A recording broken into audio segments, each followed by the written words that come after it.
Female CEO caught the janitor, dad sleeping in his car. What she did next shocked the entire company. She thought she'd caught a worker breaking the rules, but when she opened that car door and saw a little girl curled up in the back seat, her next move didn't just save a family, it flipped an entire company upside down. Before we get into the story, comment below where in the world you are watching from today. The night air wrapped around the office building like a heavy blanket, bringing with it the familiar quiet that Samuel Ortiz had grown to appreciate during his late shifts. His worn mop made its final sweep across the lobby floor, leaving behind the fresh scent of pine cleaner and the satisfaction of a job well done.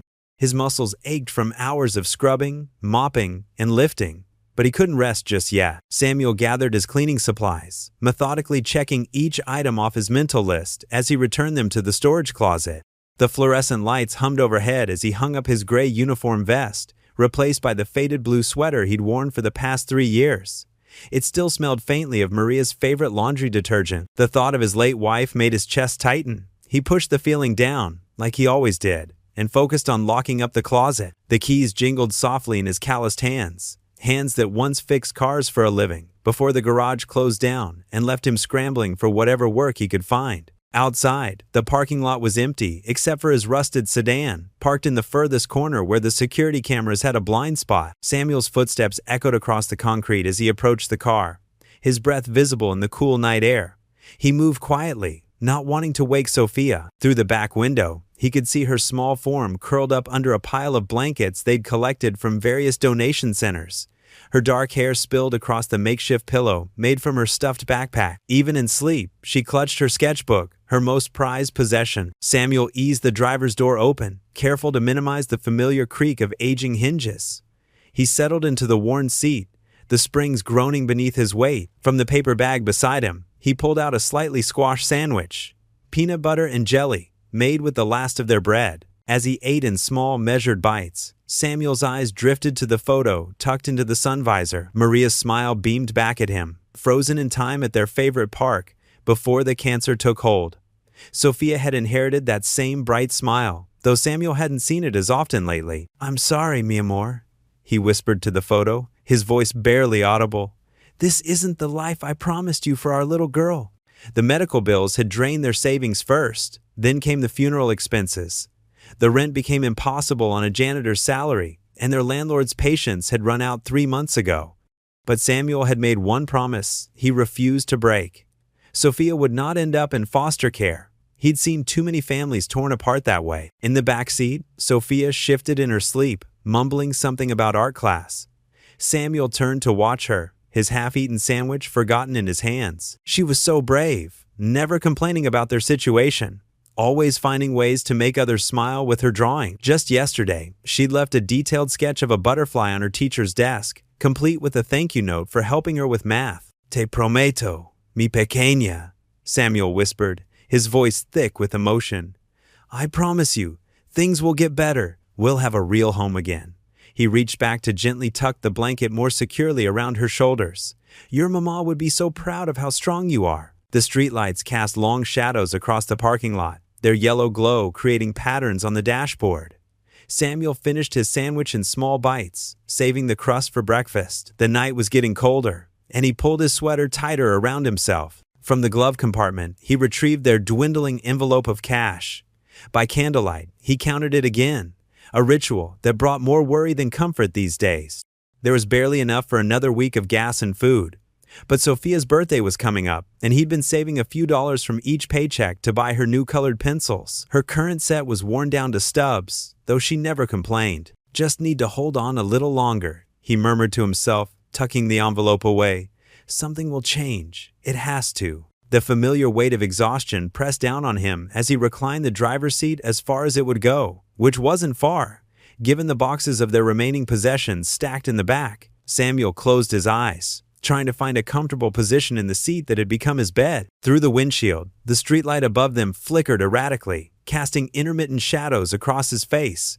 In the distance, a siren wailed, then faded. The sound of a passing car made him tense briefly before it moved on. These were the normal sounds of their nights now, the urban lullaby that accompanied their hidden struggle. Sophia's steady breathing from the back seat provided a rhythm that always helped him drift off. Samuel whispered one last prayer, the same one he'd repeated every night since they'd lost their apartment. Please God, keep her safe, keep her warm, let her dream of better days. His body gradually relaxed as sleep began to claim him, though his mind still worked through tomorrow's challenges.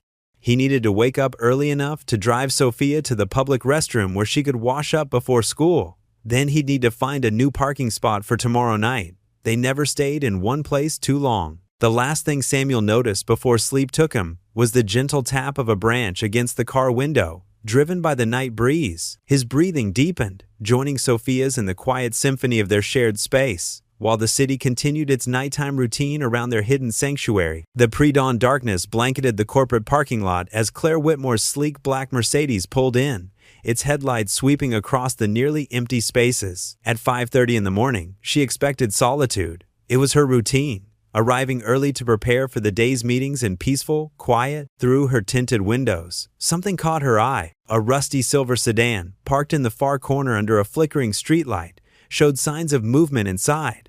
Claire's hands tightened on the steering wheel. She'd heard reports of vandalism in nearby businesses, and the thought of trouble in her parking lot made her jaw clench. After parking in her reserved spot, Claire sat for a moment, debating whether to call security. The practical voice in her head told her to go inside and let someone else handle it, but years of making tough decisions had taught her to face problems directly. Stepping out of her car, Claire's heels clicked against the asphalt as she approached the sedan. Her navy blazer offered little protection against the morning chill, but she kept her posture straight, projecting authority with each step. As she drew closer, she could make out a figure slumped in the driver's seat. Claire rapped her knuckles sharply against the window. "Excuse me?" The man inside jerked awake, his eyes wide with panic. Claire recognized him immediately. Samuel Ortiz, one of the night janitors. Before she could process this revelation, movement in the back seat drew her attention. A small head poked out from beneath a mound of blankets, and Claire found herself staring into the sleepy brown eyes of a young girl. "Mr. Ortiz?" Claire's voice carried both surprise and concern. "What's going on here?" Samuel fumbled with the window crank, finally managing to lower it. "Miss Whitmore, I'm sorry. His voice trembled slightly as he tried to straighten his rumpled shirt. "Daddy?" The little girl's voice was soft and confused. "Is it time for school already?" Claire's expression shifted from suspicion to disbelief. "Is that your daughter?" Samuel nodded, his shoulders sagging. "Yes, ma'am. This is Sophia." He turned to the back seat. "Sophia, this is Miss Whitmore. She's in charge of the building where I work." Sophia rubbed her eyes and offered a sleepy smile. "Hello, Miss Whitmore. Your building is very pretty. I like the big windows." The child's innocent comment struck Claire like a physical blow. She took in the scene before her. The pile of neatly folded clothes in the passenger seat, a small cooler wedged in the footwell, and what appeared to be school supplies organized in the back. "Mr. Ortiz, are you?" Claire paused, choosing her words carefully. "Are you living in this car?" Samuel's face flushed with shame, but he met her gaze directly. "Yes, ma'am, for the past 2 months." His voice dropped lower. "Since my wife passed." "Your wife?" Claire's tone softened involuntarily. "Cancer," Samuel explained, his hands fidgeting with his worn wedding ring. "The medical bills. They took everything we had saved. I tried to keep up with rent, but—" He glanced back at Sophia, who had pulled her blanket around her shoulders like a cape. "The foster system wanted to take her. I couldn't. I won't let that happen." Claire felt her carefully constructed professional demeanor crack. The morning light was growing stronger, illuminating Sophia's face. She had her father's gentle eyes, but there were shadows beneath them that no child should have. "You work night shifts," Claire said, pieces clicking into place. "And then sleep here?" Samuel nodded. "Sophia stays with our neighbor during my shift, Mrs. Rodriguez. She watches her for a small fee. We come here afterward because it's safe, well lit." He swallowed hard. "I know it's not right to use the parking lot this way. If you need us to leave?" "No," Claire said quickly, surprising herself. "No, that's not." She stopped, thrown off balance by the situation. Here was a father choosing homelessness over losing his child, sleeping in a car between shifts, yet still showing up every night to work without complaint. Sophia's voice broke through the tension. "Daddy makes sure I never miss school," she said proudly. "And I got an A on my math test yesterday." That's wonderful," Claire managed, her throat unexpectedly tight. She looked at Samuel again, seeing him differently now, not just as an employee, but as a father fighting impossible odds to keep his family together. I should let you get ready for your day, Claire said finally, taking a step back. Mr. Ortiz, we'll talk more about this later. Samuel's expression was a mixture of resignation and dignity. Yes, ma'am. Thank you for your understanding. As Claire walked toward the building entrance, her heels clicking with less certainty now, she couldn't shake the image of Sophia's eyes. Bright and trusting, despite everything, the weight of what she discovered settled heavily on her shoulders. Her mind, usually focused on quarterly reports and shareholder meetings, kept circling back to that rusty sedan and its precious cargo. The morning sun was just beginning to paint the sky in shades of pink and gold, but Claire barely noticed. For the first time in years, her carefully ordered world felt off balance, shaken by a janitor and his daughter who had turned her parking lot into their home. Samuel's mop moved in slow, methodical strokes across the polished floor of the office building. The morning sun streamed through the tall windows, creating patches of warmth on the tiles he'd just cleaned. His shoulders felt stiff from sleeping in the car, but his movements remained precise and thorough. The job was all he had left. Every few minutes, someone would hurry past, their expensive shoes clicking against the damp floor. Samuel kept his eyes down, but he could feel their stares today. Had Miss Whitmore told them about finding him in the parking lot? The thought made his chest tight with anxiety. Morning, Mr. Ortiz. The cheerful voice made him look up. Jenny from accounting always greeted him, one of the few who bothered to learn his name. She carefully stepped around his wet floor signs, offering a kind smile. Good morning, Miss Chen, he replied quietly, grateful for the normal interaction. As the morning wore on, Samuel worked his way through the building's west wing, paying special attention to the conference rooms. He could hear fragments of important-sounding meetings through the doors, discussions about market shares, and quarterly projections that meant little to him. His world was measured in different numbers. How many hours until Sophia finished school? How many dollars left until payday? How many nights they could stretch their groceries? Just before noon, his radio crackled. Mr. Ortiz? It was Marcus from the front desk. Miss Whitmore would like to see you in her office. Samuel's stomach dropped. He'd been dreading this moment since dawn. I'll be right there, he responded, his voice steady despite his nerves. The executive floor felt like a different world.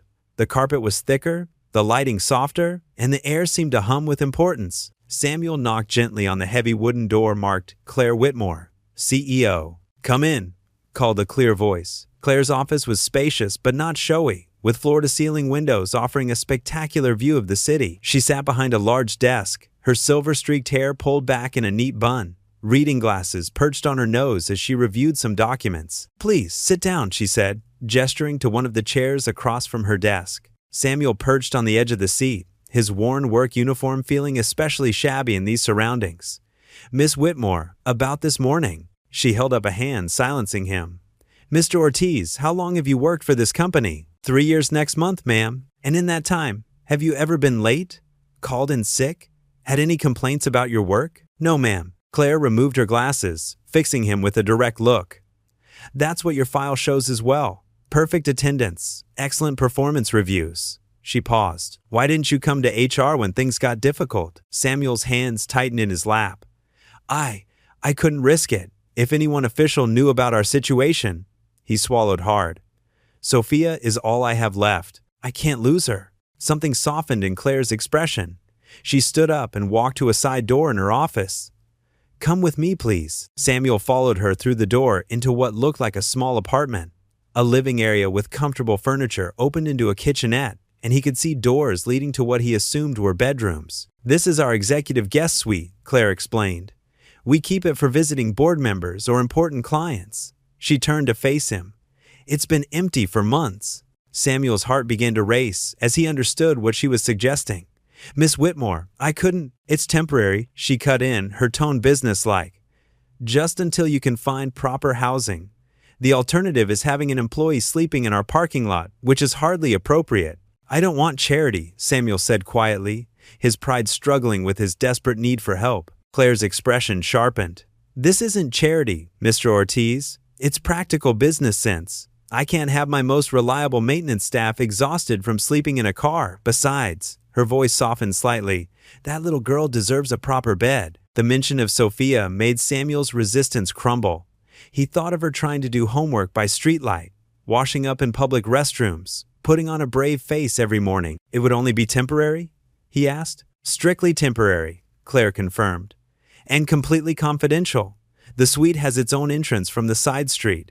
You can come and go without going through the lobby. Samuel looked around the space again, at the clean counters, the soft couch, the door that promised a real bathroom. I don't know how to thank you. Thank me by continuing to do your job well, Claire replied crisply, already heading back to her office. The keys are on the counter. The suite is available whenever you're ready. That evening, after picking up Sophia from Mrs. Rodriguez's apartment, Samuel drove to the side entrance Claire had described. Sophia held his hand as they climbed the stairs, curious but quiet. She'd learned to be careful with her excitement, to take their hard times in stride with a maturity that sometimes broke his heart. When he opened the door to the suite, however, her composure vanished. "Daddy?" she squealed, dropping her backpack and running into the living room. "Look at the couch, and there's a TV!" She darted into the kitchen, touching everything with wondering fingers. "We can cook real food!" Samuel followed her as she discovered each new treasure. The soft beds, the fully stocked bathroom, the closets with hangers waiting for their few clothes. When she saw the shower, her eyes went wide. "Can I take a shower, Daddy? A real shower with hot water?" "Of course, mija," he said, his throat tight with emotion. While Sophia showered, singing happily to herself, Samuel stood in the living room, taking it all in. The space wasn't large or fancy, but it felt like a palace compared to their car. He thought of Miss Whitmore's stern kindness, her practical approach to helping them without wounding his pride. Sophia emerged from the bathroom wrapped in a fluffy towel, her wet hair dripping on her shoulders, her face glowing with joy. She ran to Samuel and threw her arms around his waist, squeezing tight. "Thank you, Daddy," she whispered against his uniform. "This is the best thing ever." Samuel hugged her back, breathing in the clean scent of her hair, feeling the warmth of her small body against his. For the first time in months, his daughter would sleep in a real bed, safe and warm. The early morning sun painted golden stripes across the company cafeteria's pristine tables. Samuel sat across from Sophia, watching her devour scrambled eggs and toast with the enthusiasm only an 8-year-old could muster. Her legs swung back and forth under the table, not quite reaching the floor. "Slow down, Misha," Samuel said softly, unable to hide his smile. "The food's not going anywhere." Sophia looked up, her cheeks full like a chipmunk's. She tried to speak, but could only manage a muffled, before returning to her breakfast. It had been weeks since they'd had a proper meal, and Samuel's heart ached with both gratitude and shame. The cafeteria was starting to fill with early morning employees. Samuel noticed their curious glances, their whispered conversations. Some smiled warmly at Sophia, while others frowned with disapproval. He hunched his shoulders, trying to make himself smaller. "Daddy, can I have some paper and crayons?" Sophia asked, finally finishing her last bite of toast. "I want to draw something." "I don't know, honey. We shouldn't—" "Here you go, sweetheart." "The cafeteria lady, Mrs. Thompson appeared with some printer paper and a pack of markers. My grandkids always leave their art supplies here when they visit." Sophia's face lit up. "Thank you." She immediately started drawing, her tongue sticking out in concentration. Samuel checked his watch. "Sophia, I need to start my morning rounds. You remember where the guest suite is?" "Uh-huh. 3rd floor, end of the hall." She didn't look up from her drawing. "Don't worry, Daddy. I'll be good." He kissed the top of her head, nodding gratefully to Mrs. Thompson.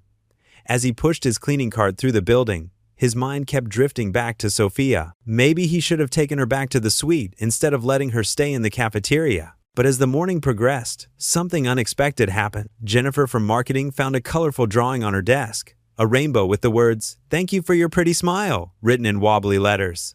She showed it to her colleagues, beaming. Mr. Peterson from accounting discovered a picture of himself, recognizable by his signature bow tie, with, "You look like a nice grandpa," scrawled beneath it. Instead of being offended, he laughed so hard his eyes watered. More drawings appeared throughout the morning. Simple, childlike sketches filled with honest observations and genuine gratitude. "Your glasses are sparkly like stars." "I like how you help people find their way," for the security guard.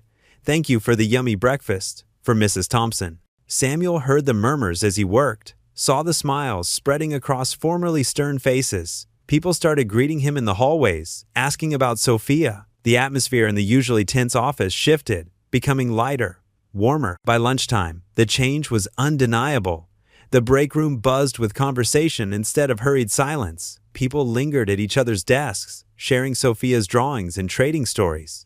Even the notorious rivals in sales were seen laughing together over a picture Sophia had drawn of them holding hands with "Be Friends" written above. "Your daughter is quite something," said Mark from It, stopping Samuel in the hallway. "She drew me fixing a computer with actual superhero cape. Made my day." Samuel's eyes stung. "She sees the good in everyone," he managed to say. Throughout the afternoon, Samuel noticed people working with renewed energy. The usual midday slump was replaced with productive buzz. Meetings ended on time, projects moved forward, and the usual complaints about deadlines were replaced with collaborative problem-solving. Sophia had set up a small art studio in a quiet corner of the cafeteria, surrounded by spare paper and her borrowed markers. Employees would stop by during their breaks, sitting with her while she drew. She asked them questions about their lives, their families, their dreams, all while creating her simple but heartfelt pictures. "Mr. Samuel," called out Sarah from Human Resources, "did you know Sophia drew the entire department as a garden? She said we help people grow." Her eyes were suspiciously bright. "We're putting it up in our conference room." As the workday wound down, Samuel found Sophia asleep on one of the cafeteria chairs.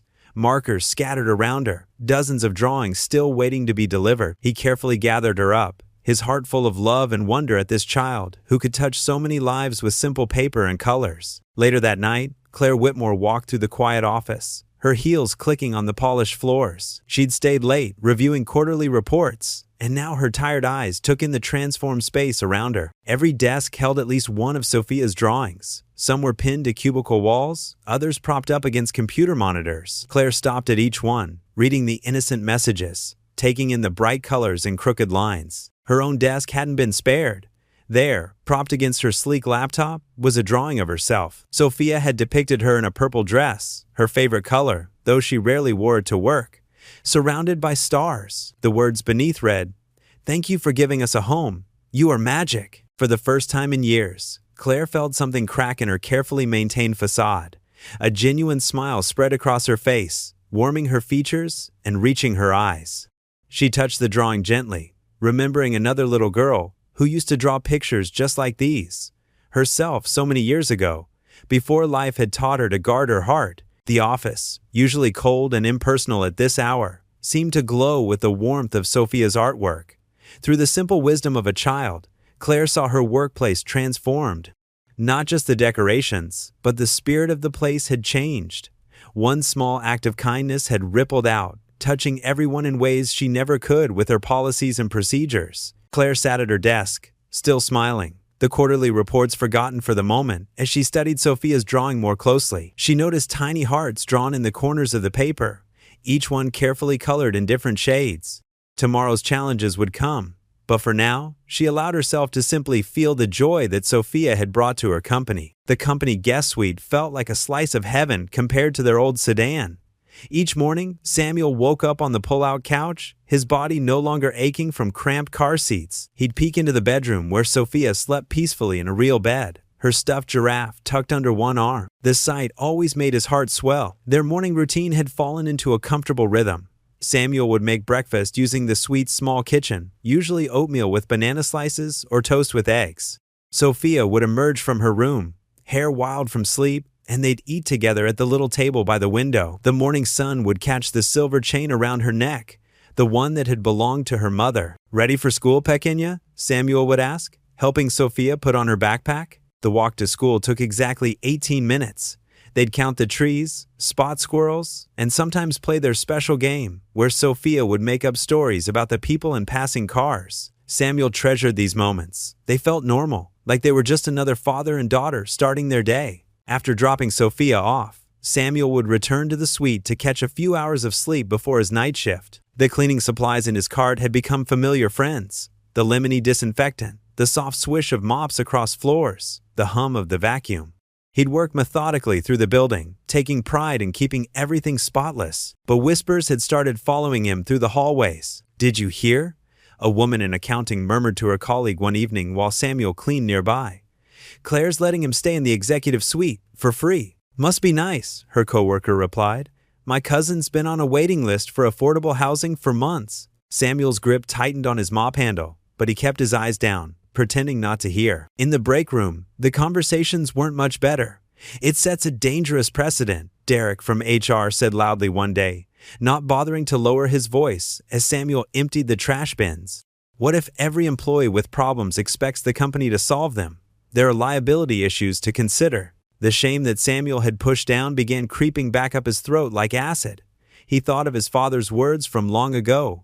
A man provides for his family. He doesn't take handouts. But this wasn't just about his pride anymore. This was about Sophia having a safe place to sleep, a warm shower, a desk to do her homework. He'd swallow his pride 1,000 times over for that. Still, the comments stung. When Martha from marketing cornered him in the hallway with fake cheerfulness, asking how he'd managed to score such a sweet deal, Samuel felt his face burn. He mumbled something about needing to refill his cleaning cart and hurried away. The worst moment came when he overheard two executives talking near the elevator bank late one night. "Claire's gone soft," the first one said. "First the janitor moves in, then his kid starts leaving those childish drawings everywhere. This isn't a charity, it's a business. Maybe she sees something of herself in them," the other replied with a snicker. "Though I never thought she'd let emotions cloud her judgment like this." Samuel's stomach churned. He hadn't asked for any of this. He and Sophia had survived in their car, hadn't they? Maybe it would be better to leave before they caused more trouble for Claire, before the board members started questioning her leadership. That evening, Samuel tried to keep his worries hidden as he and Sophia ate dinner in the suite. He'd managed to make her favorite mac and cheese with hot dogs cut into little octopuses floating in the cheese sauce. Sophia chatted about her day at school, about the math test she'd aced, and the new friend she'd made named Jenny. But children are more perceptive than adults often give them credit for. Sophia pushed her mac and cheese around her plate, her fork scraping against the ceramic. "Daddy?" she asked suddenly, her voice small. "Yes, mija? Are we going to lose this place?" The question hit him like a punch to the gut. Samuel set down his fork, searching for the right words. Sophia watched him with those big brown eyes, her mother's eyes, full of worry beyond her years. He opened his mouth to answer, but nothing came out. How could he explain the complexities of workplace politics to an 8-year-old? How could he tell her that their presence was causing problems for the one person who'd shown them kindness? The silence stretched between them, broken only by the quiet hum of the suite's air conditioning. Sophia was still waiting for his answer, her small fingers fidgeting with her mother's necklace, a nervous habit she'd developed since they'd lost their apartment. The sight made Samuel's throat tight with emotion. He reached across the table and took her small hand in his. The words still wouldn't come, but he squeezed her fingers gently, trying to convey everything he couldn't say, that he loved her, that he would protect her, that somehow they would be okay, even if he wasn't sure how. The mac and cheese grew cold on their plates as father and daughter sat in silence, both aware that their fragile new normal might be slipping away, neither knowing quite what to say about it. Claire Whitmore sat at the head of the long mahogany conference table, her back straight and her expression carefully neutral. The morning sun streamed through the floor-to-ceiling windows, casting long shadows across the faces of 12 board members. Papers rustled. Someone coughed. The tension in the room was thick enough to cut with a knife. "Miss Whitmore." Richard Bennett, a senior board member, cleared his throat. His wire-rimmed glasses caught the light as he shuffled through some documents. "We need to address the situation with the janitor and his daughter." Claire's fingers tightened almost imperceptibly around her pen. "Samuel Ortiz," she corrected, her voice steady. "And his daughter's name is Sophia." "Yes. Well," Richard continued, frowning. "Housing employees in company property sets a concerning precedent. Several shareholders have expressed their concerns." Margaret Chin, another board member, nodded vigorously. "What's to stop other employees from claiming hardship? We're a technology company, not a homeless shelter." Claire felt heat rise in her chest, but kept her voice level. "Mr. Ortiz is a dedicated employee who fell on hard times after losing his wife to cancer. This is a temporary arrangement." "With all due respect," Thomas Walker cut in, his expensive suit rustling as he leaned forward. "You've crossed a professional line. The liability issues alone have been addressed," Claire interrupted. "Legal has reviewed everything. And might I remind everyone that employee morale has improved significantly since Sophia's arrival?" She pulled out a folder and began distributing charts. "Productivity is up 12% across all departments. Sick days have decreased. The thank you note Sophia leaves." "Charming as they may be," Margaret interrupted, "we can't run a corporation on children's drawings." Outside the conference room, Samuel pushed his cleaning cart past the glass walls. He could see the serious faces inside, the way they turned to watch him pass. His shoulders hunched slightly, but he kept moving. Back in the meeting, Claire stood up, placing both hands on the table. Samuel Ortiz works harder than anyone I've seen. He's here every night, maintaining our building, while raising an 8-year-old daughter alone.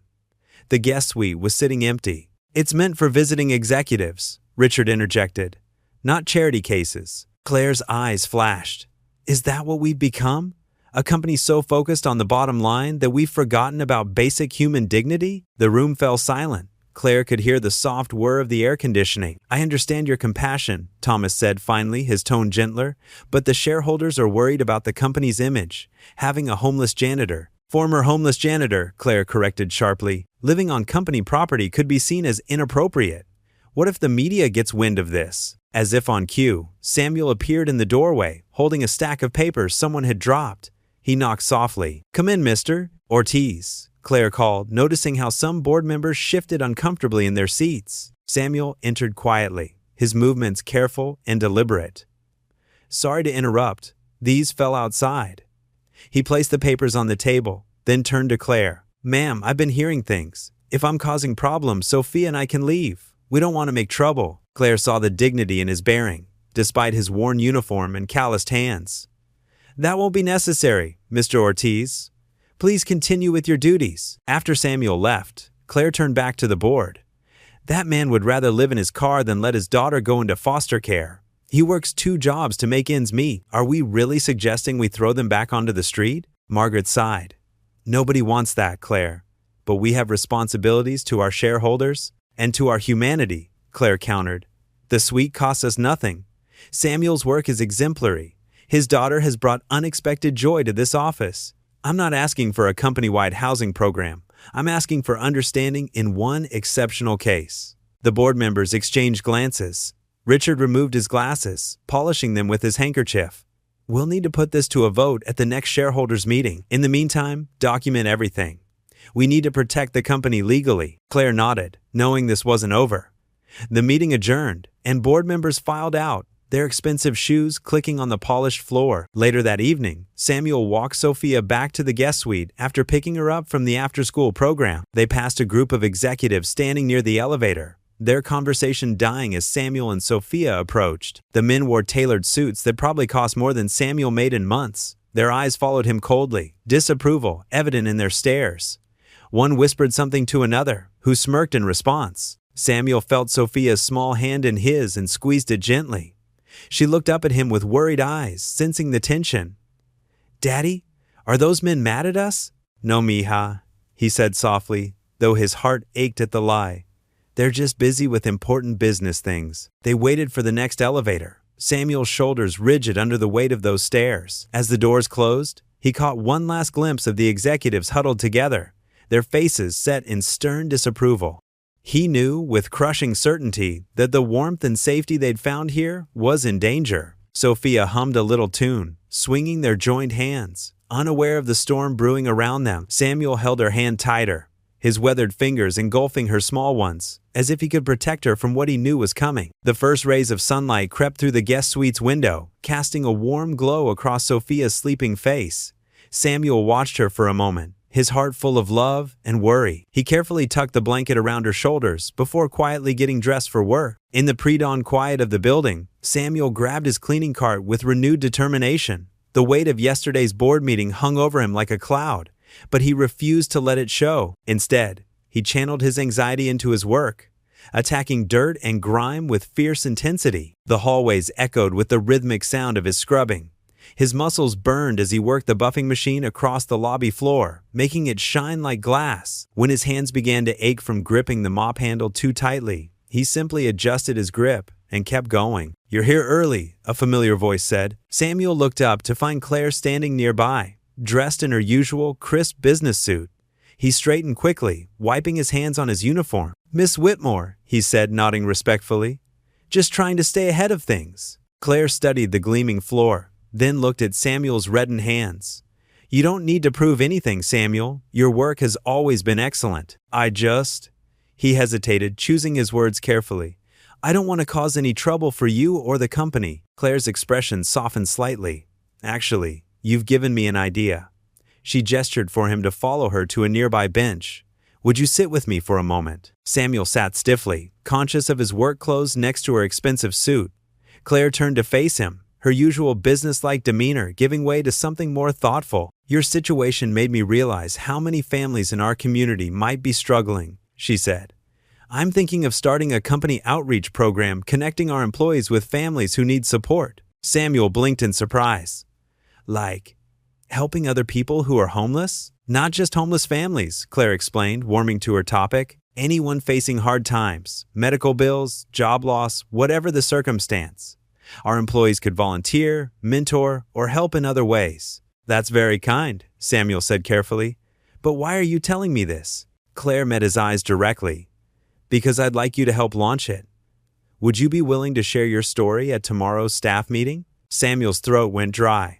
"I don't know if I can. Your story could help people understand," Claire pressed gently. "Help them see past their assumptions. You don't have to share anything you're not comfortable with." Samuel thought of Sophia's face when she'd first seen the guest suite, her joy at having a real bed again. Maybe sharing their story could help other children have moments like that. "Okay," he said quietly. "I'll try." The next morning, Samuel stood at the front of the packed conference room, his hands trembling slightly as he gripped the podium. Rows of employees watched him expectantly, the same people who usually walked past him in the halls without a second glance. Claire sat in the front row, giving him an encouraging nod. Samuel took a deep breath and began to speak. "Most of you probably know me as the night janitor," he started, his voice barely above a whisper. He cleared his throat and tried again, stronger this time. "But I'm also a father. My daughter Sophia is 8 years old. She loves drawing, makes friends with everyone she meets, and has the most beautiful laugh I've ever heard." The room grew quieter as he continued. 2 years ago, my wife Maria got sick. Cancer. We thought we had good insurance, but the bills kept coming. After we lost her, I couldn't keep up with rent anymore, but I couldn't let Sophia go into foster care. She's all I have left. Samuel's voice cracked slightly. He paused, gathering himself. "Living in our car wasn't easy, but every morning, Sophia would wake up smiling. She'd tell me everything was going to be okay, even when I couldn't believe it myself. Her laugh, it gave me strength to keep going, to keep trying." The silence in the room was complete now. Samuel saw several people wiping their eyes. Even some of the executives who had looked at him so coldly before were listening intently. "I used to think asking for help meant I was failing as a father," Samuel continued. "But someone showed me that accepting help takes its own kind of courage." He glanced at Claire, who smiled softly. "And sometimes, when you let people help you, you end up helping them too." As Samuel finished speaking, the room remained hushed. In that moment of silence, he saw something change in the faces before him. Recognition, understanding, and most surprisingly, respect. The morning sun streamed through the windows of the company's conference room as Claire stood before a group of eager employees. Posters lined the walls, showing smiling faces, and the words, "Together we rise," in bold letters. The room buzzed with excitement as she explained the details of their new community outreach program. "And none of this would have been possible," Claire said, her voice warm with sincerity, "without the inspiration of someone very special." She gestured to Samuel, who sat quietly in the back row. Samuel Ortiz and his daughter Sophia showed us what real courage looks like. Samuel ducked his head, uncomfortable with the attention, but Sophia, sitting beside him, beamed with pride. She wore a neat blue dress Claire had bought her dark hair tied back with matching ribbons. As volunteers signed up for different roles, Sophia moved through the crowd with a basket of homemade cookies she'd baked in their suite's tiny kitchen. "Would you like one?" she asked each person, her smile brightening the room. "My daddy helped me make them." The employees couldn't resist her charm. Even the most serious executives found themselves grinning as they accepted cookies from the little girl who had become the heart of their company. Over the next few weeks, the program took shape. Conference rooms transformed into donation centers filled with clothes, school supplies, and household items. Employees spent lunch breaks sorting through contributions and organizing delivery schedules to local shelters. Samuel watched in amazement as people he'd only known as faces to clean up after became passionate volunteers. The marketing team created beautiful brochures featuring stories of hope. The IT department set up a website to coordinate efforts. Even the accounting department got involved, organizing fundraising events. Sophia's artwork appeared everywhere, Bright crayon drawings of helping hands and happy families decorated bulletin boards and cubicle walls. Her latest masterpiece, showing the whole company holding hands in a circle, hung proudly in the main lobby. One Tuesday morning, a local news van pulled into the parking lot. The reporter, a kind-faced woman named Maria, interviewed Claire about the initiative. Samuel tried to stay out of sight, pushing his cleaning cart past the cameras, but Claire called him over. "This is the man who inspired it all," she said, placing a gentle hand on his shoulder. "Samuel, would you share your story?" Samuel's throat tightened, but he looked at Sophia, who gave him a thumbs up from behind the camera. Taking a deep breath, he spoke from his heart about losing his wife, about choosing homelessness over losing his daughter, and about finding hope through unexpected kindness. The story aired that evening. Samuel and Sophia watched it together in their suite, sharing a pizza Claire had sent up. On screen, Samuel's quiet dignity touched viewers across the city. Sophia squealed with delight when she saw herself waving in the background. "Daddy, you're famous," she giggled, hugging him tight. The next day, calls poured in from other companies wanting to start similar programs. Local shelters reported increased donations. Samuel's inbox filled with messages from people sharing their own struggles and thanking him for his courage. At Sophia's school, things changed too. Her teacher, who had watched the news, pulled Samuel aside during pickup. "Sophia's been different lately," she said warmly. "More confident, more engaged." She told the class about the program during show and tell. The other children were fascinated. Sophia's latest art project hung on the classroom wall, a detailed drawing of the company building with rays of sunshine streaming from its windows. Below it, she'd written in careful letters, "Where hope lives." Back at work, Samuel noticed people treated him differently. No longer just the invisible janitor, he received smiles, waves, and genuine conversations. In the break room, employees asked his advice about working with shelter families. His experiences, once a source of shame, became valuable insight. Claire invited him to weekly program meetings where his practical suggestions helped shape policies. He knew firsthand what families needed most, not just material help, but dignity and understanding. His quiet wisdom earned respect from even the most skeptical executives. One particularly busy afternoon, Samuel found Claire in her office, surrounded by papers and looking overwhelmed. Without a word, he brought her a cup of coffee, made exactly how she liked it, something he'd noticed during his evening cleaning rounds. "Thank you, Samuel," she said, surprise and gratitude in her voice. "You know, when I first started this program, I thought we were helping you, but you've helped us more than you know. You've reminded us what really matters." That evening, as golden sunset light filled their cozy suite, Samuel helped Sophia with her homework at their small kitchen table. She worked on multiplication tables while humming softly, her feet swinging beneath her chair. The walls around them displayed her growing collection of artwork, each piece a celebration of their new life. After homework, they shared a simple dinner of rice and beans, talking about their day. Sophia chatted excitedly about her friend's upcoming birthday party, the first one she'd been invited to since starting at her new school. "And guess what, Daddy?" she said, eyes sparkling. "Maria from the TV called my teacher. She wants to do another story about kids helping kids.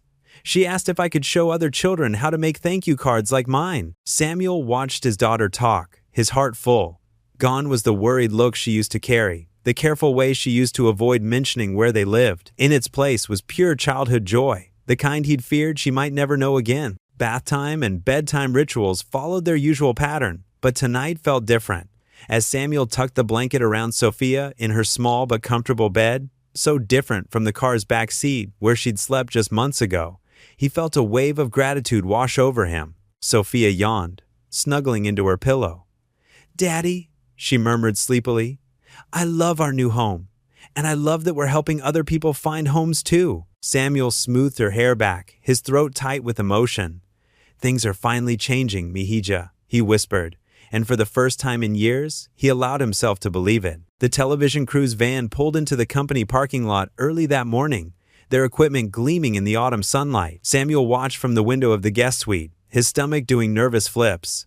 Sophia bounced excitedly beside him, already dressed in her favorite blue dress and white shoes. "Daddy, we're going to be on TV," she squealed, pressing her small hands against the glass. Samuel straightened his borrowed tie for the 10th time. Claire had insisted he wear one of the spare suits from the executive wardrobe for the interview. The fabric felt foreign against his skin, so different from his usual janitor's uniform. "Remember, Mihija, We're just telling our story to help other people, he said softly, smoothing Sophia's hair. Nothing fancy. A knock at the door made him jump. Claire stood there in her usual power suit, but her smile was warm. Ready? The crew is setting up in the main conference room. Samuel nodded, though his hands trembled slightly. Sophia slipped her tiny hand into his, and somehow that made everything steadier. The hallways buzzed with excitement. Employees peeked out of their offices, offering encouraging smiles and thumbs up as they passed. Samuel felt his cheeks flush with each friendly gesture. Just months ago, these same people had barely noticed him pushing his cleaning cart. The conference room had been transformed. Bright lights stood on tall stands, and cameras pointed at 2 comfortable chairs. The interviewer, a kind-faced woman named Patricia, greeted them warmly. "Mr. Ortiz," she said, "we've heard wonderful things about you and your daughter.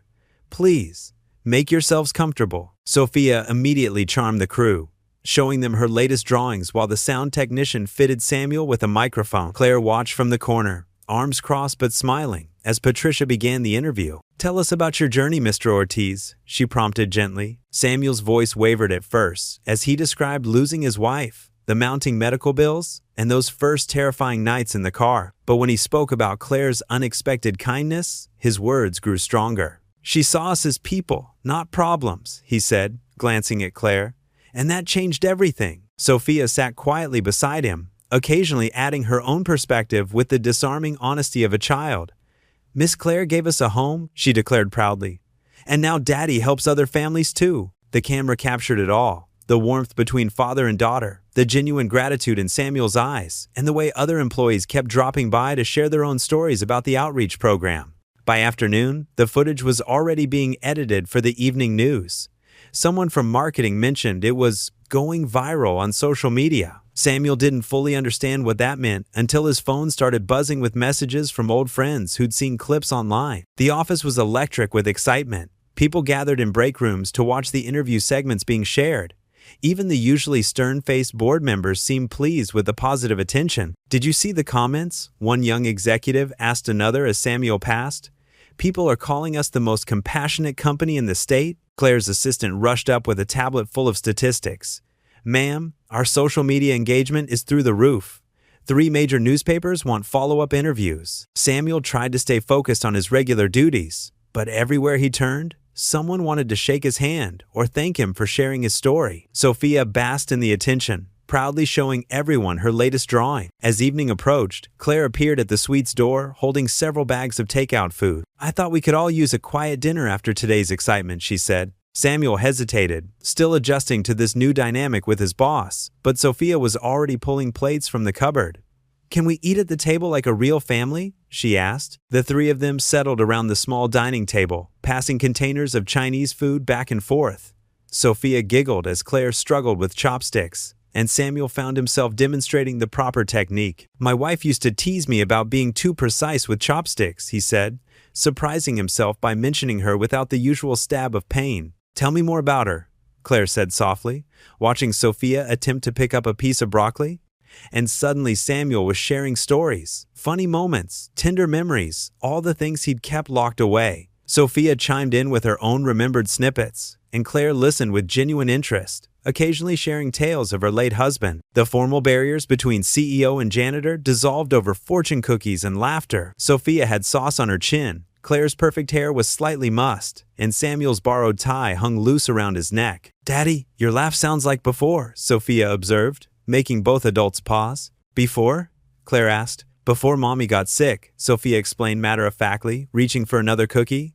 "I missed that laugh." Samuel caught Claire's eye across the table, saw his own mixture of joy and healing reflected there. For the first time since losing his wife, the suite felt like more than just a temporary shelter. It felt like home. The evening stretched on with comfortable conversation and shared smiles. Sophia drew pictures for both adults, signing them with extra hearts. When she finally dozed off on the small couch, Samuel and Claire sat in companionable silence. "Thank you," Samuel said quietly. "Not just for today, but for everything." Claire shook her head. "You've given this company something far more valuable than I could have imagined. You've given us our humanity back." They looked at Sophia's peaceful face, both understanding that sometimes family isn't about blood. It's about the people who choose to stand beside you when the world seems darkest. As Claire gathered her things to leave, Sophia stirred just enough to mumble, "Good night, Miss Claire," in a sleepy voice that made them both smile. The door closed softly behind her, leaving Samuel to tuck his daughter into bed, his heart fuller than it had been in years. The fluorescent lights hummed overhead as Samuel guided his mop across the empty hallways. Most employees had gone home hours ago, leaving behind only the occasional buzz of a vending machine and the squeak of his shoes against the polished floor. He liked these quiet moments. They gave him time to think about Sophia's upcoming school recital. His daughter had been practicing her lines every night, determined to perfect her role as the narrator in their class play about space exploration. The thought of her excitement brought a smile to his tired face. The sound of voices drifting from the conference room made him pause. The door was slightly ajar, spilling yellow light into the dim corridor. Samuel recognized the voices, Marcus Wheeler and David Thompson, two senior executives who always seemed to look right through him. "The publicity is getting out of hand," Marcus was saying. "Have you seen the comments online? People are calling us a charity case." "Claire's not thinking straight," David replied. "We need to do our homework on this janitor. Nobody's that clean." Samuel's hand tightened around the mop handle. His heart began to race. "I've got a friend in records," Marcus continued. "He can pull everything: employment, history, criminal background, the works. Everyone's got skeletons." Samuel backed away quietly, his shoes silent now on the freshly mopped floor. The memory he'd tried so hard to forget came rushing back. The protest rally 15 years ago, the confusion, the police sirens. He'd been 19, idealistic, joining a peaceful demonstration against unfair housing practices.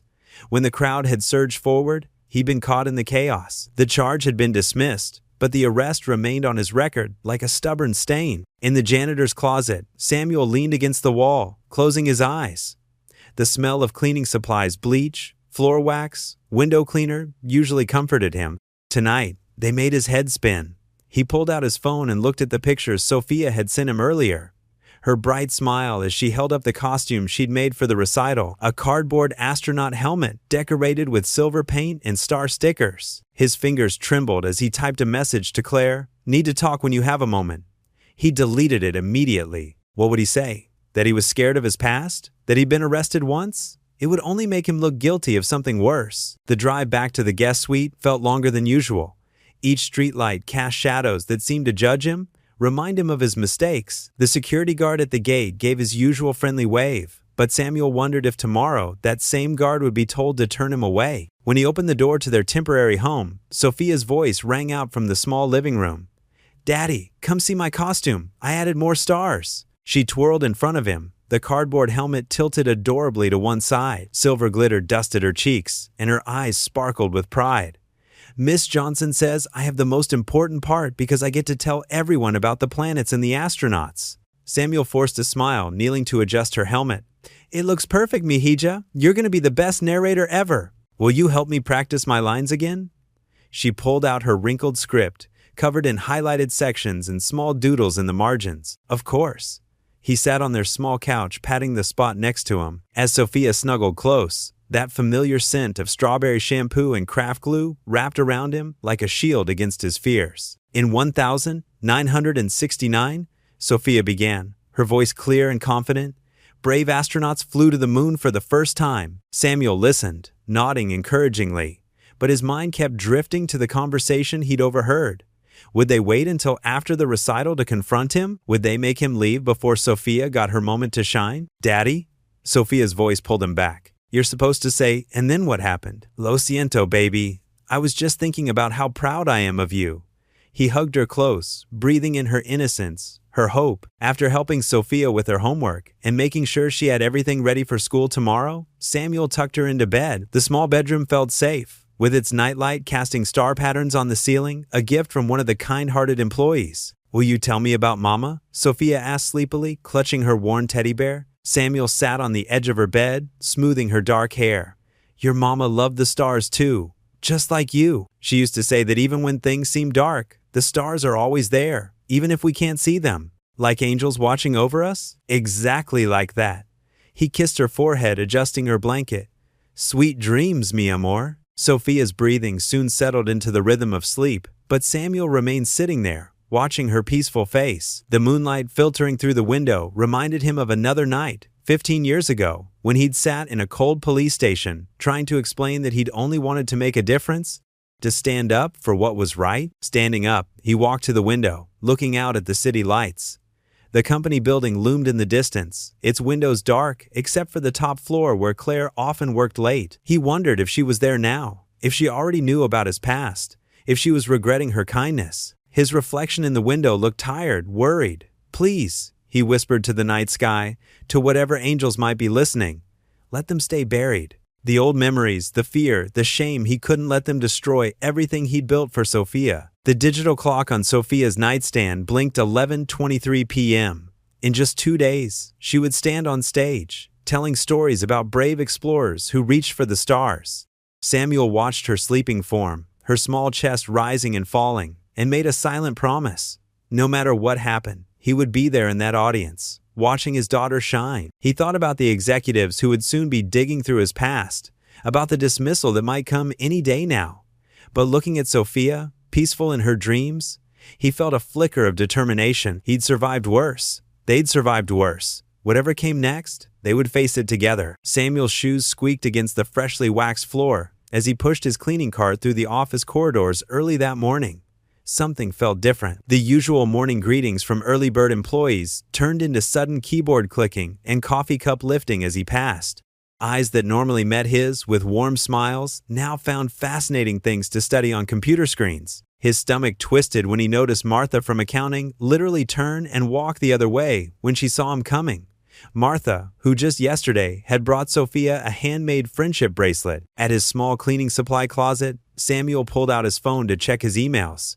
His hands trembled slightly as he saw the unread count. 47. That wasn't normal. The first one made his heart stop. Important. Security concern.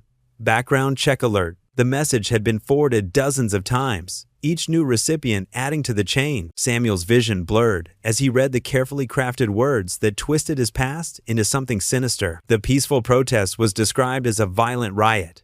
His dismissed charge became a criminal record. Attached were scanned police documents, his teenage mugshot looking scared and angry. "Can we trust someone with this history around our children?" the email questioned.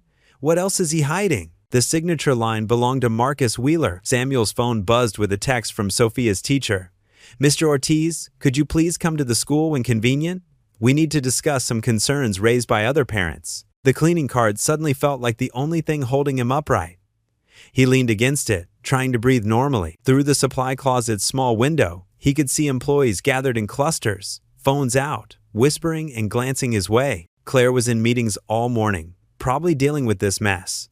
The outreach program's donation page, which had been growing steadily, showed no new contributions since last night. Comment sections were filling with questions about the company's judgment in trusting a criminal. During his lunch break, Samuel walked to Sophia's school, his feet heavy with dread. The front office staff, usually cheerful, treated him with cool professionalism. Sophia's teacher, Miss Reynolds, spoke in careful, measured tones about concerns and school policy and the comfort of other families. "Some parents are requesting their children be moved away from Sophia's table," she explained, not quite meeting his eyes. "I'm sure you understand our position." Samuel understood all too well. He'd seen this before, the way fear and prejudice could poison everything they touched. Walking back to work, he passed a newsstand where a local tabloid blazed the headline, "Feel, Good Story Takes Dark Turn. Company's poster family hides criminal past." The afternoon dragged on endlessly. Samuel cleaned methodically, trying to lose himself in the familiar motions of mop and cloth, but he couldn't escape the whispers, the sideways glances, the sudden silences when he entered a room. At 3 o'clock, his phone lit up with a message from Sophia. "Daddy, can you come get me? Nobody will sit with me at lunch today." The words hit him like physical blows. He'd promised to protect her, to give her a better life. Instead, his past had reached out with cruel hands to hurt her all over again. The walk to Sophia's school felt like marching to his own execution. She stood alone by the front gate, her small shoulders hunched, clutching her backpack like a shield. When she saw him, she ran into his arms, burying her face in his shirt. "Why is everyone mad at us?" she whispered. "Jenny's mom said she can't come to my birthday party anymore." Samuel held her close, his heart breaking. "Sometimes people don't understand things, Mihija. Sometimes they get scared of what they don't know." "But you're not scary, Daddy. "You're good." The trust in her voice made his eyes burn. Back at the suite, he helped her with homework, made her favorite dinner, and tried to act normal. But after she went to bed, Samuel sat at their small kitchen table, staring at nothing. The clock ticked past midnight. He thought about Claire, who had risked so much to help them, about the outreach program, now tainted by association with him, about Sophia, who would have to face those whispers and stares every day at school. His arrest record from 15 years ago lay on the table, printed from one of the news articles. The teenage version of himself stared back, eyes full of fury at the injustice of the world. He'd been trying to help people back then too, trying to fight for fair housing. And look where it had got him. Samuel moved silently through the suite, gathering essential items into his old duffel bag. Clothes, documents, Sophia's favorite stuffed animal, the photo album with pictures of her mother. He wrote 2 notes with trembling hands, one for Claire, thanking her for everything, and one for the cleaning supervisor, apologizing for leaving without notice. The night pressed against the windows as he packed, the city lights blurring through unshed tears. From Sophia's room came the soft sound of her breathing, peaceful in sleep, unaware that her world was about to change again. Samuel paused in her doorway, watching the starlight patterns from her nightlight dance across her face. She looked so much like her mother, the same gentle curve of cheek, the same stubborn chin, the same capacity for joy, even in hard times. "I'm sorry, mi amor," he whispered. "I thought I could give you better than this." The duffel bag waited by the door, heavy with their belongings. In a few hours, before the sun rose, they would disappear. Start over somewhere new, somewhere their past couldn't find them, somewhere Sophia wouldn't have to feel ashamed of her father. Samuel sank into the couch, setting his phone alarm for 4 a.m. He would wake Sophia then, try to make it seem like an adventure instead of what it really was. Another failure, another surrender to the unfairness of life. The night ticked by slowly.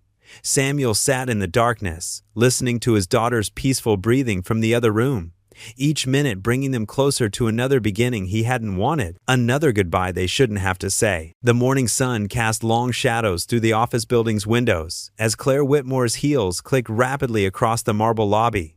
Something didn't feel right. Samuel hadn't answered her texts about the leaked email, and Sophia hadn't been seen in the cafeteria for breakfast. When she reached the guest suite door, her knocks echoed hollowly. No response. Claire fumbled with her master key, hand shaking slightly as she unlocked the door. "Samuel? Sophia?" Her voice fell flat in the empty space. The suite felt cold, abandoned. The beds were neatly made, but the closet door hung open, hangers swaying slightly empty now of the few clothes they'd owned. The small table where Sophia usually did her homework was bare, except for a single piece of paper. Claire's throat tightened as she picked up the crayon drawing. Sophia's childish but careful strokes showed a tall figure with Claire's signature blazer and neat bun, but with sweeping angel wings sprouting from the back. Next to the figure was a smaller one, Sophia herself, holding the angel Claire's hand. At the bottom, in wobbly letters, "Thank you for being our angel, Miss Claire." "Oh, Samuel," Claire whispered, sinking onto the edge of the bed. "Why didn't you let me help?" She pulled out her phone, fingers flying over the keys as she texted her network of contacts, shelter managers, local business owners, anyone who might have seen them. The responses trickled in slowly. "No sign of them. Haven't seen them. We'll keep an eye out." Claire paced the suite, her usual composed demeanor cracking. The bathroom still held the faintest scent of Sophia's strawberry shampoo. A forgotten hair ribbon lay under the bed. Each small reminder felt like a punch to the gut. She called the school. Sophia hadn't shown up for class. The local shelters had no record of them checking in. Even the police could only file a general welfare check, since technically Samuel had every right to leave. Hours blurred together as Claire searched. She drove through neighborhoods where homeless families often gathered, showing Samuel and Sophia's pictures to anyone who would look. The rain started sometime in the afternoon, a steady drizzle that matched her growing despair. A text came in from a convenience store owner on the edge of town. He'd seen Samuel's distinctive old sedan heading toward the industrial district. Claire's tires squealed as she turned toward that area, wipers fighting the increasing downpour. The abandoned lot appeared through the rain-streaked windshield, a vast empty space between defunct warehouses. And there, under a flickering street lamp, sat Samuel's car. Claire's heart leaped, then immediately sank as she pulled up beside it. The sedan was empty, water pooling on its rusted hood. Through the windows, she could see the pile of blankets in the back seat where Sophia used to sleep. A child's math workbook lay forgotten on the floor, but no sign of Samuel or Sophia themselves. Claire stood in the rain, her designer suit soaking through, staring at the abandoned car. It seemed to mock her with its emptiness, a symbol of her failure to protect them. The drawing in her pocket felt heavy, its innocent hope now a painful reminder of what she'd lost. She pressed her hand against the cold metal of the car's hood, remembering that first morning she'd found them here. How different things could have been if she'd handled the situation better, moved faster, protected them more fiercely from the corporate wolves who'd driven them away. The rain drummed steadily on the car's roof, washing away any traces of where Samuel and Sophia might have gone. Claire stood there, drenched and defeated. As darkness settled over the lot, the empty car sat silent, a hollow shell echoing with loss, while the city's lights flickered distantly through the rain. The neon sign of the Starlight Motel buzzed and flickered, casting an eerie pink glow through the thin curtains of room 114. Samuel Ortiz sat on the edge of a sagging mattress, methodically counting the crumpled bills from his wallet. $23.40. That's all that remained after paying for 2 nights at this run-down place on the outskirts of town. The room smelled of old cigarettes and cheap cleaning products. A water stain spread across the ceiling like a dark cloud, and the carpet was worn thin in patches. But it was shelter, the only kind they could afford now. Sophia lay curled up on the other bed, her small frame wrapped in the blanket they'd brought from the company suite. She wasn't sleeping, though. Samuel could tell by her breathing, the way it hitched every now and then with poorly concealed sniffles. "Daddy?" Her voice was small in the darkness. "Why did we have to leave Miss Claire?" Samuel's throat tightened. He tucked the money back into his wallet with trembling fingers. "Sometimes, mijita, we have to make hard choices to protect the people we care about." Sophia sat up, her hair mussed from trying to sleep. "But Miss Claire was protecting us. She gave us a home." "It's complicated, sweetheart." Samuel rubbed his face, feeling the stubble beneath his palms. "Those people at the company, they found out about something I did a long time ago. Something that makes me look bad." "Was it really bad?" Sophia's eyes were wide with concern. "No, not really. I was very young, at a protest. The police arrested me, even though I hadn't done anything wrong." He sighed heavily. "But some people don't understand that. They only see what they want to see." Sophia slipped off her bed and came to sit beside him. She leaned against his arm, warm and solid. "Miss Claire would understand. She always understands. Miss Claire has already done too much for us. Now her job is in danger because of me." Samuel's voice cracked. "The board members, the shareholders, they're all angry with her for helping us. But the program was working. Everyone was happy. I saw them smiling more." Sophia's lip quivered. "And my drawings, people liked them." Samuel pulled her close, kissing the top of her head. "Yes, they did. You brought so much joy to that place, mi amor. But sometimes," he struggled to find the right words. "Sometimes, when people are afraid or angry, they forget about the good things. They only see the problems." The neon light outside pulsed steadily, painting the worn wallpaper in alternating shades of pink and shadow. A car drove past on the highway, its headlights briefly illuminating the room before fading away. "I'm scared," Sophia whispered. "What if we have to live in the car again?" Samuel's heart clenched. "I won't let that happen. I'll find another job, a new place for us. But I like our place now. I like seeing Miss Claire every day." Sophia's voice grew stronger, more insistent. "She needs us too, Daddy. I can tell she's lonely sometimes, even though she tries to hide it." Samuel stood up and walked to the window, pushing aside the thin curtain. The motel's parking lot was nearly empty except for their old sedan and a couple of trucks. In the distance, the city's skyline glowed against the night sky. Somewhere in that sea of lights was the office building, the guest suite, and Claire, probably working late as usual. "Miss Claire is strong," he said quietly. "She's been running that company for years. She'll be fine without us causing trouble." "That's not true." Sophia jumped up from the bed. "Remember when she ate dinner with us? She laughed so much. I never saw her laugh like that before." Samuel closed his eyes, remembering.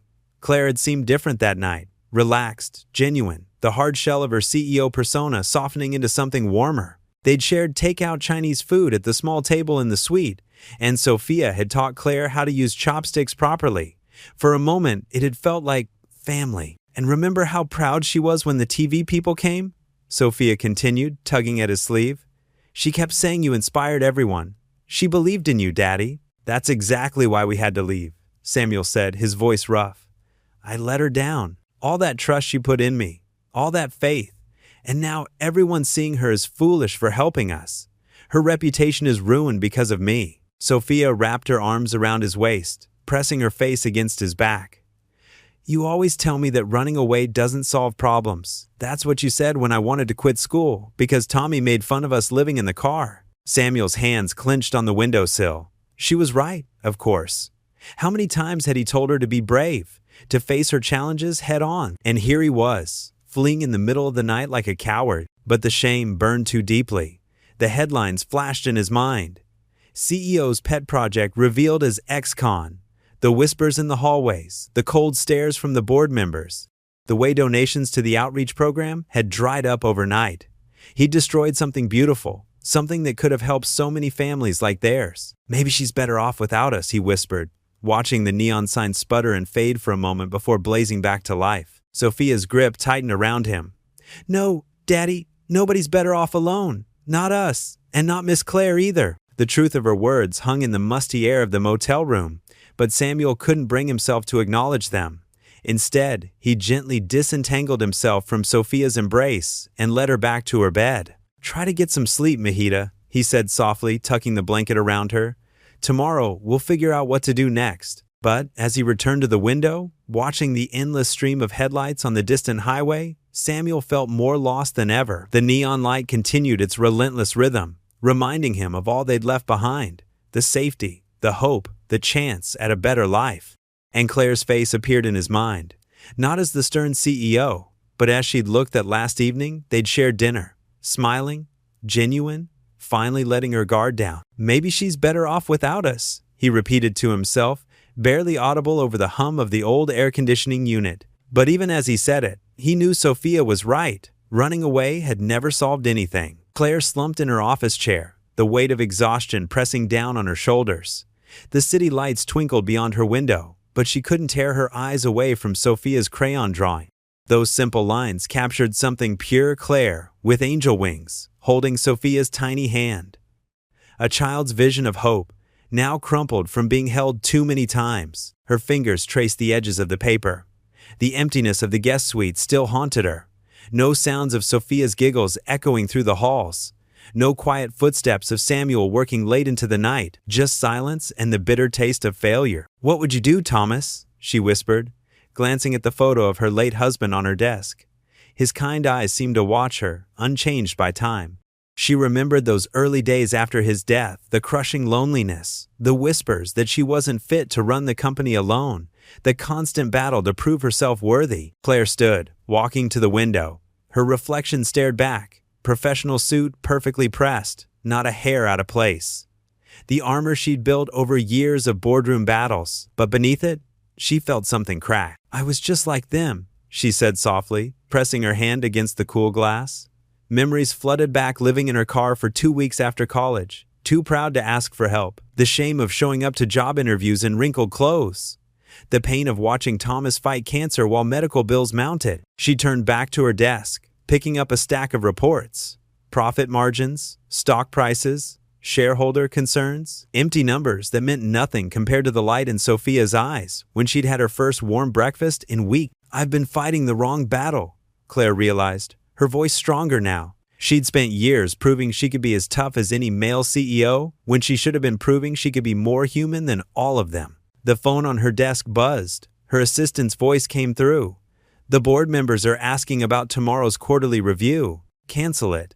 Claire cut in, straightening her spine. "Schedule an emergency shareholder meeting instead. Full attendance required." "But Mrs. Whitmore, the protocols." "Damn the protocols," Claire said, surprising herself with the steel in her voice. "This is more important." She sat down at her computer, fingers flying over the keyboard. Years of carefully constructed corporate image dissolved as she typed her own story growing up in poverty, losing everything, fighting her way back. She wrote about Thomas's death and the lonely nights, wondering if she'd ever feel whole again. The words poured out, raw and honest. She wrote about seeing herself in Samuel's quiet dignity, in his desperate love for his daughter, about how Sophia's simple drawings had done more for company morale than any expensive team-building exercise. Hours passed. The sky outside turned from black to gray. Claire's eyes burned, but she kept writing. This wasn't just about Samuel anymore. It was about every person who'd ever been judged for circumstances beyond their control, every parent who'd sacrificed everything for their child, every human being who deserved a second chance. She printed the final draft, her hands steady despite her exhaustion. The first rays of sunrise painted her office in soft gold as she gathered her materials. A knock at the door made her look up. "The shareholders are confirming attendance," her assistant said, looking worried. "But Mrs. Whitmore, they're angry. They're saying this meeting could affect the stock price." "Let them be angry," Claire replied, standing tall. She picked up Sophia's drawing, carefully sliding it into her portfolio. Sometimes the right thing costs more than money. She walked to her office door, pausing to look back at Thomas's photo. For the first time in years, she felt truly worthy of his memory. She wasn't just fighting for her position anymore. She was fighting for the soul of her company. "Send the final confirmation," she told her assistant, steel and compassion mixing in her voice. "And Carol, thank you for staying late." The woman smiled, surprised by the personal acknowledgement. Claire headed toward the conference room, her heels clicking against the marble floor. With each step, her determination grew stronger. She would find Samuel and Sophia. She would make this right. And maybe, just maybe, she would finally become the leader she was meant to be. The morning sun streamed through the windows as Claire approached the conference room. She could hear voices inside, angry, concerned, confused. But she felt no fear. She had spent too long worrying about what others thought. Now it was time to show them what she truly believed. She gripped her portfolio tighter, Sophia's drawing safely inside. The board members would see more than numbers today. They would see humanity. They would see hope. They would see the truth she had finally embraced, that true leadership meant standing up for those who couldn't stand up for themselves. Claire took a deep breath, squaring her shoulders. The voices behind the door grew louder, but her resolve only strengthened. She reached for the handle, determination burning in her eyes. It was time to fight for something bigger than profits. It was time to fight for faith and human dignity. The mahogany-paneled boardroom hummed with tense whispers as shareholders filed in, their expensive suits and stern faces, marking them as people who dealt in profits, not emotions. Claire stood at the window, watching reporters gather outside the building like vultures circling their prey. Her fingers traced the edge of Sophia's drawing, now carefully tucked into her jacket pocket. Board members settled into their leather chairs, shuffling papers and trading knowing looks. Claire recognized their expressions. She'd worn that same mask of cold efficiency countless times before. The head of the board, Richard Harrison, cleared his throat and adjusted his tie. "Miss Whitmore," he began, his voice carrying that patronizing tone she'd grown to despise. "I believe we all know why we're here. This situation with the janitor has become untenable." Claire turned from the window, her heels clicking against the hardwood floor as she approached the podium.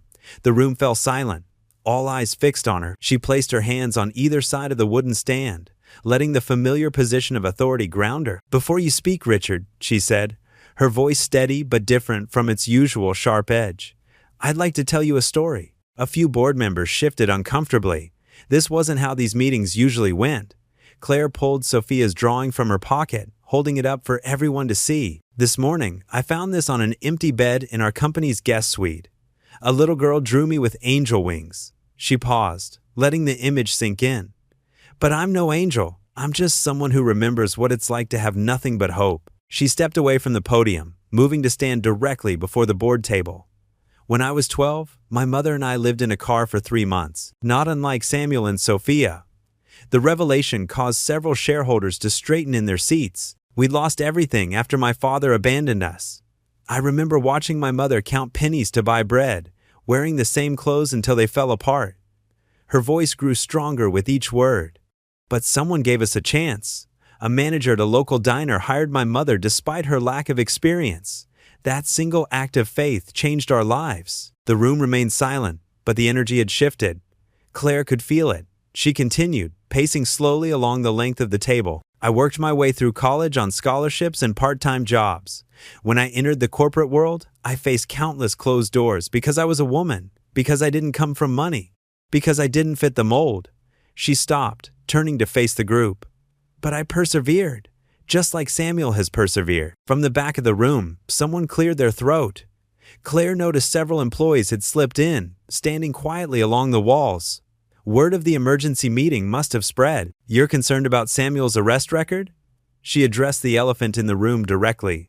He was wrongfully detained at a peaceful protest, fighting for better working conditions. The charges were dismissed. She let out a small laugh. If anything, it shows his character. He stood up for what was right, even when it cost him. More employees filtered in, their presence growing like a wave of silent support. Claire's voice grew passionate, filling the room. We've built this company on innovation and progress, but what good is success if we can't use it to lift others up? Samuel's story isn't a liability. It's the very essence of what we should stand for. A young programmer from the IT department stepped forward. Miss Whitmore is right. I'll walk if Samuel goes. His voice trembled but held firm. Me too, called out another voice, then another. Soon the room buzzed with voices of support, employees standing shoulder to shoulder along the walls. Richard Harrison's face had turned an interesting shade of red. This is highly irregular, he sputtered, but Claire cut him off. What's irregular is forgetting our humanity in the pursuit of profit. She held up Sophia's drawing again. This little girl saw something in me and all of us that we've forgotten. The capacity to care, to give second chances, to believe in people. The head of marketing stood up from her seat. The outreach program Samuel inspired has generated more positive PR than our last 3 campaigns combined. Our social media engagement is up 200%, and employee satisfaction scores have never been higher, added the HR director, surprising everyone by speaking in Samuel's favor. Claire watched as the tide turned in the room. Even some of the harder-faced board members seemed to be softening. She pressed her advantage. I'm not asking you to ignore business sense. I'm asking you to expand your definition of good business. A company that stands for something, that gives people dignity and hope, that's a company people want to work for, buy from, and invest in. The room erupted in applause, starting with the employees and spreading, until even some board members were nodding in approval. Claire felt something warm on her cheek and realized it was a tear. Richard Harrison raised his hands for quiet, his expression resigned. It seems we may have acted hastily in this matter. He cleared his throat. I move to officially endorse the outreach program and... He paused, glancing at the crowd of determined faces, and to retain Mr. Ortiz's employment. The vote was quick and unanimous.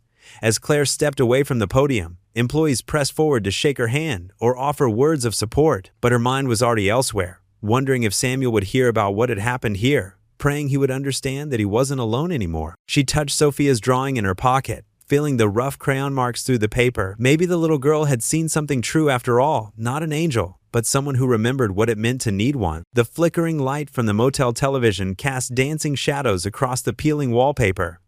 Samuel sat on the edge of the sagging bed, his work uniform wrinkled from sleeping in it. Sophia curled beside him, her small hand wrapped around his arm as they watched the evening news. Suddenly, the anchor's voice caught their attention. In a surprising turn of events at Tech Solutions today, CEO Claire Whitmore made an emotional speech defending her controversial employee assistance program. The screen filled with Claire's image, standing tall at a podium. Her usual steel-like composure had been replaced with raw honesty as she spoke. I know what it means to struggle, to feel shame, to think you've lost everything. Her voice cracked slightly. I grew up in a neighborhood where dreams died young. My mother worked 3 jobs just to keep food on our table. Samuel leaned forward, his throat tight. The camera panned across the packed boardroom, showing dozens of employees standing along the walls, their faces set with determination. When I met Samuel Ortiz, Claire continued, I didn't see a liability. I saw a father willing to sleep in his car to keep his daughter safe. I saw a man who, despite losing everything, shows up every night to work with dignity and grace. She paused, her eyes glistening.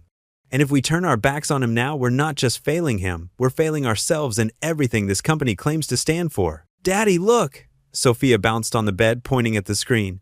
Miss Claire is fighting for us. The news showed employees rising from their seats, some calling out in support. If Samuel goes, we go. Their voices merged into a powerful chorus of solidarity. Samuel's hands trembled as he watched Claire stand her ground against sharp questions from board members. She held up a familiar piece of paper, Sophia's drawing of her with angel wings. This, Claire's voice rang clear, is how an 8-year-old girl sees us. Not as profit margins or stock prices, but as angels who can lift others up. Are we going to prove her wrong? Sophia squeezed her father's arm tighter. See, Daddy, she never gave up on you. The weight of shame that had been crushing Samuel's chest began to lift. Tears rolled down his cheeks as he watched more footage of employees sharing stories about how his daughter's small acts of kindness had changed their workplace. Mihija, he whispered, pulling Sophia close.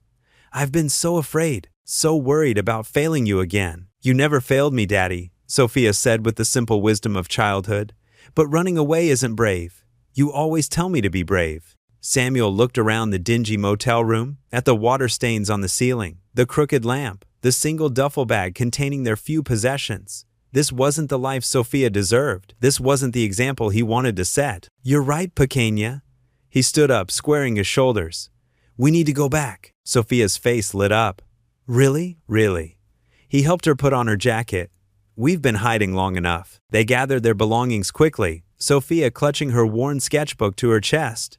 The morning sun was just beginning to paint the sky pink as they waited at the bus stop. Samuel's heart pounded with each mile that brought them closer to the company headquarters. The bus dropped them off 2 blocks away. Samuel held Sophia's hand as they walked, each step feeling heavier than the last. But Sophia skipped beside him, humming softly, her faith in happy endings unwavering. The gleaming glass building loomed before them, its windows catching the morning light. Several news vans still dotted the parking lot, reporters doing early morning updates on the story. Samuel hesitated at the edge of the property, doubt creeping back in. Come on, Daddy. Sophia tugged his hand. Miss Claire is waiting. As if on cue, the main doors burst open. Claire emerged, already in her business attire, despite the early hour. She stopped mid-stride, spotting them across the plaza. For a moment, everything froze. The morning breeze, the distant traffic, even Samuel's breath. Then Sophia broke free from his grip, running toward Claire with her arms wide open. Miss Claire, we came back! Claire rushed forward, dropping her briefcase as she caught Sophia in a tight embrace. Her professional mask cracked completely as she held the little girl, tears streaming down her face. Then she looked up at Samuel, who stood rooted to the spot, shame and gratitude warring on his face. She straightened up, still keeping one arm around Sophia, and walked to him. Without a word, she gripped his hand, her eyes filled with tears, but also with fierce determination. Welcome home, she whispered. Samuel's vision blurred as 8 years of struggling alone, of trying to be both mother and father, of fighting to keep his dignity while sleeping in a car. It all came crashing down in that moment of simple acceptance. Claire's grip on his hand tightened, anchoring him. Sophia wrapped her arms around both their waists, creating a circle of connection none of them had expected, but all of them needed. Behind them, the sun climbed higher, warming their backs and casting long shadows across the plaza. The shadows stretched toward the building's entrance, pointing the way forward, showing them all the path home. Samuel's heart raced as he and Sophia walked through the familiar hallways of the company building. It had only been a few days since their return, but everything felt different now. The usual morning bustle had been replaced by an electric anticipation as employees gathered in the main conference hall. Daddy, look at all the people, Sophia whispered, squeezing his hand. She wore her favorite blue dress, the one they'd carefully ironed that morning in their temporary apartment, a proper place Claire had arranged while sorting out more permanent arrangements. The conference hall buzzed with activity. Rows of chairs faced a small stage where Claire stood at a podium, looking elegant in her navy suit. When Samuel and Sophia entered, heads turned, smiles broke out across faces. Then, someone started clapping. The applause spread like a wave, growing louder until it filled the room. Sophia beamed, but Samuel felt his cheeks grow warm. He wasn't used to this kind of attention. A few weeks ago, these same people had barely noticed him as he quietly went about his cleaning duties. There they are, Claire's voice carried through the speakers. Please, Samuel, Sophia, come up here. Samuel hesitated, but Sophia tugged him forward. They made their way through the crowd as people reached out to pat his shoulder or squeeze his arm. Some had tears in their eyes. The accounting manager, who'd always been kind to Sophia, gave her a gentle high five. As they climbed the steps to the stage, Samuel caught glimpses of familiar faces in the crowd. The cafeteria worker who'd snuck extra fruit into Sophia's breakfast. The security guard who'd watched over their car in the parking lot. The receptionist who'd helped Sophia with her homework. Claire gestured for them to join her at the podium. Many of you know Samuel Ortiz and his daughter Sophia, she began, her voice warm. Their story has touched all of us deeply, but today isn't just about celebrating their return, it's about creating lasting change. She turned to face Samuel directly.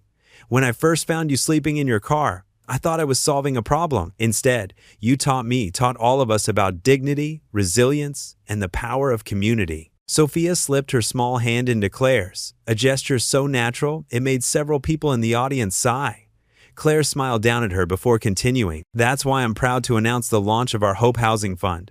This permanent initiative will dedicate a portion of our company's profits to helping families facing housing insecurity. We'll provide temporary housing, job training, and support services to help people get back on their feet. More applause filled the room. Samuel felt his throat tighten with emotion. But that's not all, Claire continued. Samuel and Sophia will be our first official family beneficiaries. And Samuel, she turned to him again, eyes bright.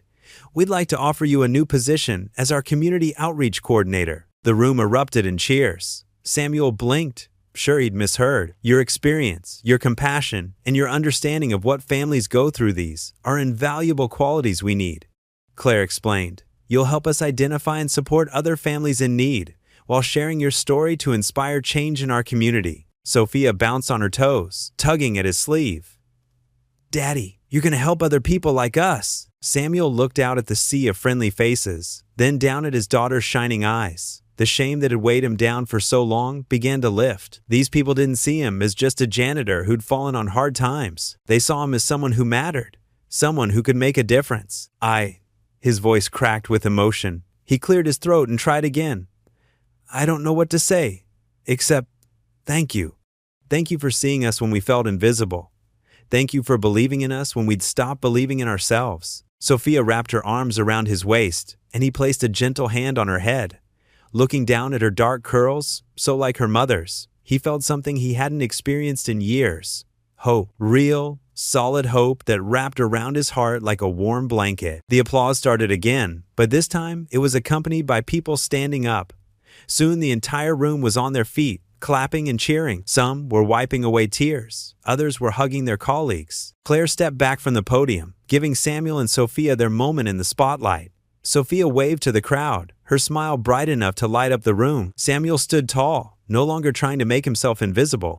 For the first time since losing his wife, since watching their life crumble under medical bills, since choosing homelessness over losing his daughter for the first time in years, he felt worthy of this second chance. Worthy of the trust these people were placing in him. Worthy of the future that stretched out before them, no longer dark and uncertain, but full of possibility. As the applause continued, Samuel looked down at Sophia, who beamed up at him with pure joy. In her eyes, he saw not just their past struggles, but their future triumphs. He saw mornings without fear, evenings in a real home, and the chance to help others find their way back from the edge of despair. He saw hope. The setting sun painted long shadows across the cafeteria floor as Samuel finished logging his hours for the day. His new position as community outreach coordinator still felt surreal, but he was slowly getting used to wearing business casual instead of his old janitor's uniform. As he walked past the cafeteria on his way to pick up Sophia from the company's after-school program, an unexpected sound made him pause. Laughter, followed by the distinctive swish of a push broom against tile. Samuel peeked through the doorway and had to blink twice to make sure he wasn't seeing things. There was Claire Whitmore, CEO of the company, awkwardly pushing a broom across the cafeteria floor. Her tailored blazer was draped over a nearby chair, and her silk blouse sleeves were rolled up to her elbows. She was making a valiant effort, but the pile of crumbs in front of her broom kept scattering instead of collecting. I don't think that's the most efficient technique, Samuel said, unable to hide his amusement. Claire looked up, startled, then broke into a self-deprecating smile. Is it that obvious? She gestured at the mess she was creating. I thought I'd try my hand at it. You made it look so easy all those months. Samuel walked over and gently took the broom from her hands. Here, let me show you. He demonstrated the proper sweeping motion, smooth and controlled. It's all in the wrist, see? And you have to keep the broom at an angle. Like this? Claire tried to copy his movement but ended up spinning in a small circle instead.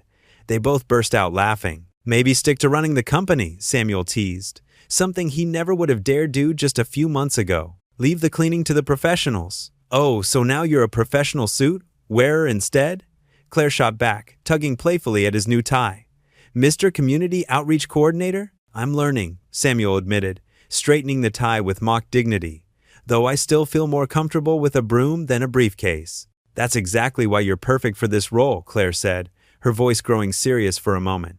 You understand both worlds. You can bridge the gap. Before Samuel could respond, the patter of small feet echoed through the cafeteria.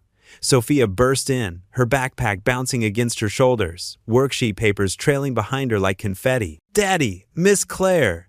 She skidded to a stop, taking in the scene before her.